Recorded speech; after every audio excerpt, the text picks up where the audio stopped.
ایک کافر ہے عتبہ بن ابی وقاص، اس نے ایک طرف سے ہو کر پتھر اٹھایا اور آپ کو مارا زور سے۔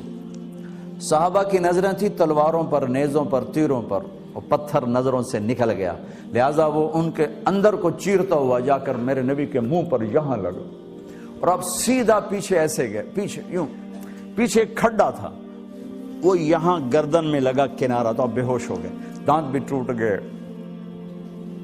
چہرہ بھی خون و خون ہو گیا، اب بے ہوش ہو کے یوں گر گئے۔ صحابہ نے سمجھا آپ شہید ہو گئے، تو سب نے زار و قطار رونا شروع کر دیا۔ تھوڑی دیر کے بعد آپ کو ہوش آیا تو صحابہ نے عرض کی یا رسول اللہ اب تو ان کے لیے بد دعا فرما دیں، وہ نبیوں میں رحمت لقب پانے والا، مرادیں غریبوں کی برلانے والا، غریبوں کا والی، یتیموں کا مولا۔ تو اب تو حق تھا کہ آپ بد دعا کرتے۔ یہ سامنے امت نہیں ہے، قاتل کھڑے ہیں، کافر۔ آپ نے ہاتھ اٹھائے، صحابہ سمجھے کہ ہوں انہاں دے بیڑے بڑھ گئے۔ اللہم اغفر لقومی فإنہم لا یعلمون، اللہ میری قوم کو معاف کر، انہیں میرا پتہ کوئی نہیں ہے۔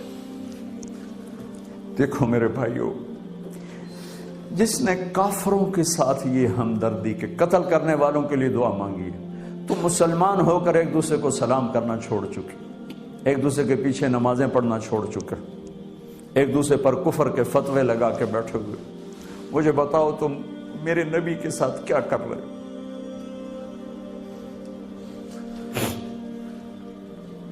وہ تمہیں فرقوں میں بانٹ کر گئے تھے یا امت بنا کر گئے تھے؟ کیوں اس نادان کھیل میں اپنی زندگی برباد کرتے ہو؟ کیوں نہیں مسلمان بن کے رہتے ہو؟ اس امت میں اختلاف شروع سے ہے، ہمیشہ رہے گا، یہاں تک نہ جاؤ کہ ایک دوسرے پر کفر کے فتوے۔ جنت میں کون جائے گا؟ سنیوں نے کہا وہابی کافر، وہابیوں نے کہا سنی کافر، بریلیوں نے کہا دیوبندی کافر، دیوبندیوں نے کہا بریلوی کافر، شیعہ نے کہا سنی کافر، سنی نے کہا شیعہ کافر۔ جنت میں کون جائے گا؟ کچھ تو بھائیو میرے نبی کی محنت کی قدر کرو۔ میرے نبی تو غیروں کو اپنا بنانے آئے تھے، ہم نے اپنوں کو غیر بنا دیا۔ جو نفرت کی آگ وہاں بھڑک رہی ہے، یہاں مت بھڑکاؤ۔ جاؤ میرے دیس میں دیکھو کتنے سر کٹ چکے، کتنے سہاگ اجڑ گئے، کتنی مائیں بے آسرا ہو گئیں، کتنی جوان بیٹیوں کی مانگ ویران ہو گئی۔ کیا اسی کا نام اسلام ہے؟ اسی کا نام عشق رسول ہے؟ اسے وہ دین کہتے ہیں؟ ایک دوسرے کی مسجدوں میں نہیں جاتے ہو، ایک دوسرے کے پیچھے نمازیں نہیں پڑھتے ہو، جنت کے ٹھیکیدار بن گئے ہو۔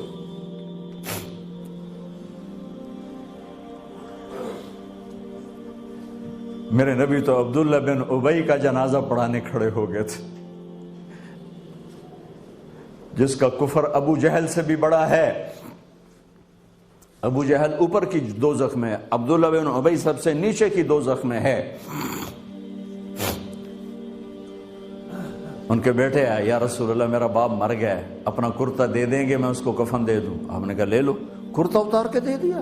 آپ کہتے بدبخت منافق، دفع ہو جا۔ دے دیا کہ یا رسول اللہ آپ جنازہ پڑھائیں گے؟ کہاں پڑھاؤں گا۔ باقی منافقوں کا تو کسی کو پتہ نہیں تھا سوائے اللہ کے نبی کے، لیکن عبداللہ بن ابی کا منافق ہونا تو سب کو معلوم تھا۔ آپ جنازے کے لیے عمر سامنے آ گئے، یا رسول اللہ یہ کون ہے؟ کہ مجھے پتا ہے کون ہے، تو آپ اس کا جنازہ کیوں پڑھا رہے؟ کہ شاید اللہ معاف کر دے۔ کہ عمر پیچھے ہٹ جا، مجھے پتا ہے یہ کون، میرے اللہ نے کہا ہے تو ان کے لیے دعا کر یا نہ کر، میں معاف نہیں کروں گا، میں کرتا ہوں شاید اللہ معاف کر دے۔ پھر فرمایا کہ میرے اللہ نے کہا اگر تو 70 دفعہ بھی ان کے لیے دعا کر تو میں معاف نہیں کروں گا۔ اگر میرا اللہ کہتا اے میرے محبوب اگر آپ 70 دفعہ اس کے لیے دعا کریں گے تو میں معاف کر دوں گا، تو میں اس کم بخت کا 70 دفعہ جنازہ پڑھا دیتا۔ مجھے بتاؤ تم کہاں سے یہ دین لے کر آئے ہو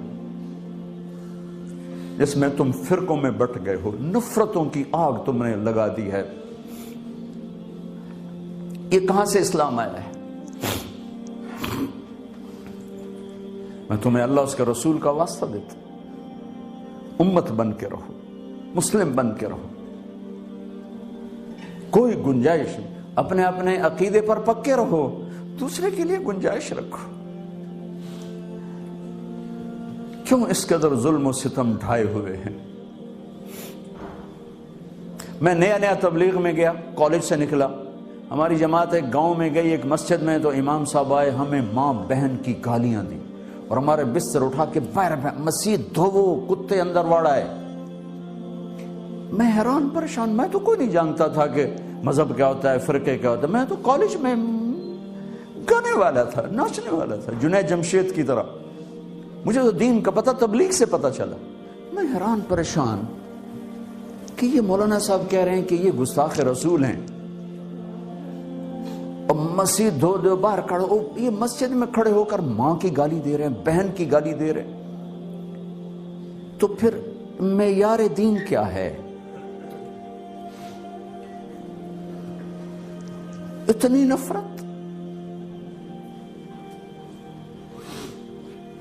اس قدر دوریاں۔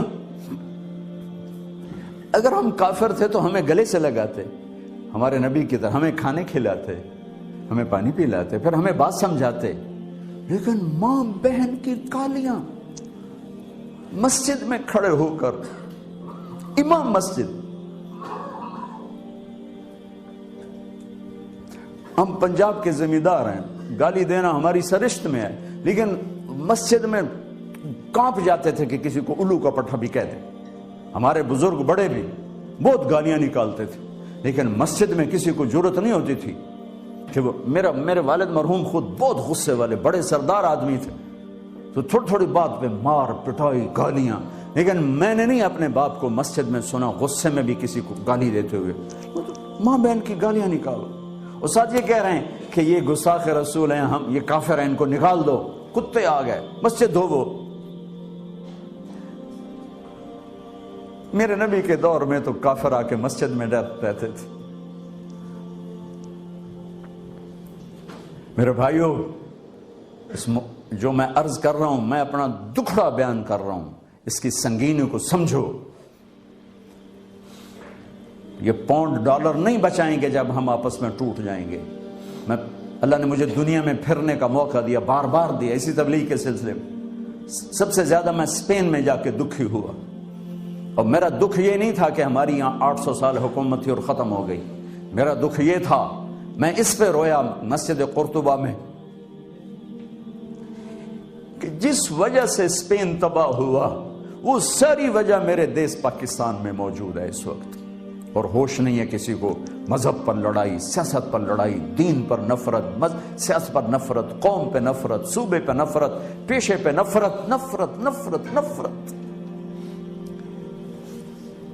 میرے نبی نے پوچھا اسلام کا سب سے مضبوط عمل کیا ہے؟ صحابہ نے کہا نماز، آپ نے کہا نہیں۔ صحابہ نے کہا جہاد، آپ نے کہا نہیں۔ صحابہ نے کہا روزہ، آپ نے کہا نہیں۔ صحابہ نے کہا حج، آپ نے کہا نہیں۔ کہ یا رسول اللہ پھر آپ بتائیں؟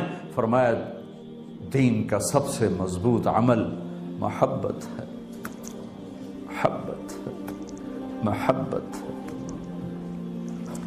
بھائیو، اس تبلیغ کے کام کو تبلیغی جماعت نہ سمجھو، کسی فرقے کے نمائندہ نہ سمجھو، ہم کسی فرقے کے نمائندہ نہیں ہیں، اسلام کی نمائندگی ہے۔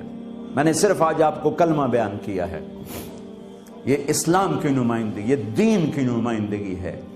اس کے لیے ہم وقت مانگتے ہیں، آپ سے بھی مانگ رہے ہیں، اور آپس میں پیار محبت سے رہو، امت بن کر اختلاف کرو لیکن محبت نہ چھوڑو۔ میاں بیوی میں بھی اختلاف ہو جاتا ہے، اس حد تک نہ جاؤ کہ مار پٹائی گالی گلوچ ہو، ماں باپ سے بھی اختلاف ہو جاتا ہے، اس حد تک نہ جاؤ کہ ماں باپ کی بد دعائیں لینے لگ جاؤ۔ اسلام کا سب سے مضبوط عمل محبت، سب سے مضبوط عمل۔ محبت اٹھ گئی، ہم امت نہیں ہیں، اب ہم فرقے ہیں۔ محبت ہے تو ہم امت ہیں، محبت نہیں تو ہم فرقے ہیں، اور فرقے میرے رب کی نظر میں کوڑے کرکٹ کے ڈھیر کے سوا کچھ نہیں، کوڑا کرکٹ اور کچھ بھی نہیں ہے۔ اگر میرا تعارف کسی فرقے سے، ہاں میرا ایک مسلک ہے، میرا ایک عقیدہ ہے، میں اس پر پابند ہوں، لیکن میں اوروں کو اس کی دعوت نہیں دیتا، میں اسلام کی دعوت دوں گا آپ کو انشاءاللہ۔ آپ بھی اپنے عقیدے پر پابند رہو، اپنے مسلک پر پابند رہو، لیکن تھوڑا جہا راہ دویانے میں دے چھڑو، جنت وڈی ساری ہے، ویلی جنت اللہ چار پاؤں۔ اب بریلوی کہتے ہیں دیوبندی کافر ہیں، دیوبندی کہتے ہیں بریلوی کافر ہیں، شیعہ کہتے ہیں سنی کافر ہیں، سنی کہتے ہیں شیعہ کافر ہیں، غیر مقلد کہتے ہیں مقلد کافر ہیں، مقلد کہتے ہیں غیر مقلد کافر ہیں۔ ہن دسو جنت جاونا کہیں ویلی جنت چلا کی کرنا میں، چلو اچار پاؤ۔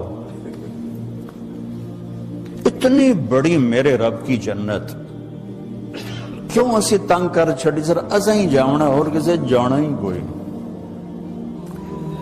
تمہیں اپنے نبی کی حدیث سناؤں، ایک دن ایسا آئے گا میرا اللہ فرمائے گا مالک دوزخ کا، جہنم کا جی ایم، جنرل مینیجر، مالک جس نے زندگی میں کبھی ایک دفعہ بھی میرا نام لیا تھا اس کو بھی جہنم سے نکال کے جنت میں ڈال دوں۔ تو ہم مسلمان ہو کے ایک دوسرے کو کافر کافر کافر کافر کافر، گستاخ، کسی کو گستاخ کہنا اتنا آسان؟ اور پھر یہ نفرت یہاں تک پہنچی ہے کہ حرم شریف میں نماز نہیں پڑھتے امام کے پیچھے، کہ جنہاں دے پیچھے نماز ہوندی نہیں، یہ وابی ہیں۔ یہ دین مدینے سے آیا تھا یا ملتان سے آیا تھا؟ مکے سے آیا تھا یا لاہور سے آیا تھا؟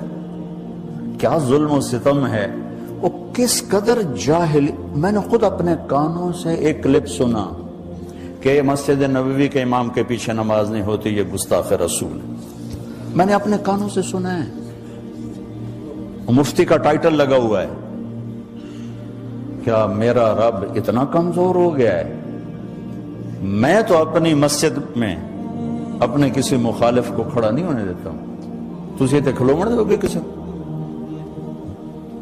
تو میرا رب اتنا کمزور ہو گیا کہ اپنے حبیب کے مصلی پر اسی کے گستاخ کو کھڑا کر دیا۔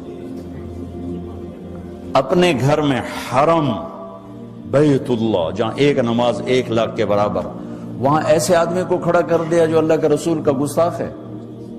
نہیں بھائیو، یہ ان بھائیوں کو کسی نے گمراہ کر دیا ہے، کسی نے بھٹکا دیا ہے۔ اس لیے میں ہاتھ جوڑا کرتا ہوں نوجوانوں سے آپ سے کہ خود قرآن پڑھو، خود قرآن پڑھو، خود قرآن پڑھو، چونکہ ترجمے موجود ہیں، ہر زبان میں قرآن کا ترجمہ پڑھو تو صحیح۔ میرا رب کی آکھی جانتا، کھول کے نہیں دیکھتے ہو۔ اپنے نبی کی زندگی پڑھو، اپنے نبی کی سیرت پڑھو، اپنے نبی کی حدیث پڑھو، تمہیں خود پتا چلے گا کہ وہ ہستی کیا فرما رہے ہیں۔ پھر تم بیٹھنے والے کو پکڑ سکتے ہو، جناب ہے کی بولی جانتے ہو؟ اب آپ کو پتہ ہی کوئی نہیں وہ کیا کہہ رہا ہے، کہاں سے کہہ رہا ہے۔ بھائیو، امت بن کے چلو، محبت سے چلو، دل کو شادہ رکھو۔